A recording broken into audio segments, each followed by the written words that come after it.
This week we go topless as we take a look at the all-new two-door Suzuki Vitara Convertible, a vehicle that's built right here in Canada alongside the Chevrolet Tracker.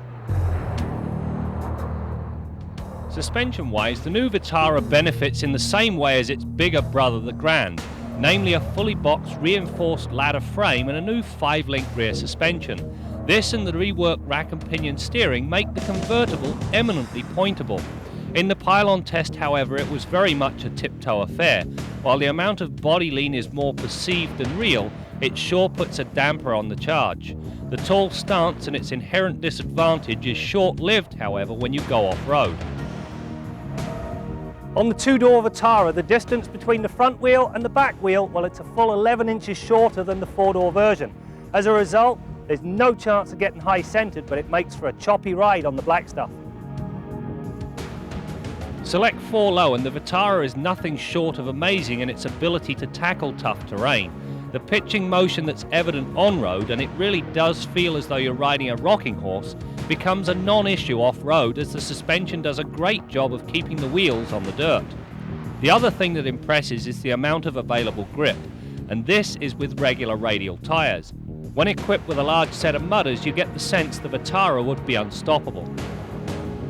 Getting into the topless mode is a simple matter of releasing the header catches and folding this section of the roof back and securing it.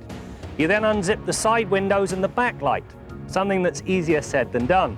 You then release the tension on the 2 support bars, remove the forward seal and then fold the whole lot into the back of the car. You know, folding the whole lot down is a lot easier than the old Sidekick was. However, putting this thing back together again, well, that's an entirely different kettle of fish. It is easier, but phew.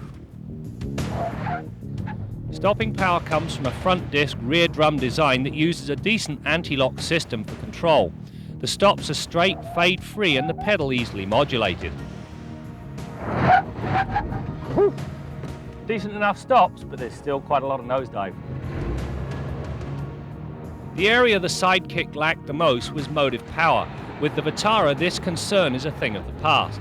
The new 2-litre fuel-injected twin-cam delivers 127 horsepower and 124 pounds-feet of torque. These numbers and the Vitara's light weight equate to good throttle response. While a little slow in initial launch, once rolling, the pickup is more than adequate even at the passing end of the spectrum. The automatic box, which comes with dual modes and an on-off switch for the overdrive, complements the engine's willing performance nicely. The ratios are wisely selected and the kickdown prompt, almost a little too eager in the power mode. What's more important, however, the box resists the urge to hunt under light throttle applications. All of that said, I'd still take the manual transmission in spite of the marginal rise in fuel consumption. The interior of the Vitara has been well thought through. The power locks, windows and mirrors are conveniently located, a decent set of instrumentation, a great set of climate controls. You can flip into the power mode for the transmission and shift on the fly as simply as that. But you knew there had to be a fly in the ointment, and it comes in the form of the radio. Not only is it recessed back and out of the way, the buttons are tiny. It really does deserve a rethink. You know, Suzuki have done a pretty good job with the Vitara Convertible. It's cute, fun, and it now has the power it's always cried out for. However, I would change a couple of things. The radio to start with, and the second thing, I'd base the 2-door model on the 4-door platform. That would get away from that minuscule wheelbase and some of the choppy ride. And even my buddy here, E.T., he agrees.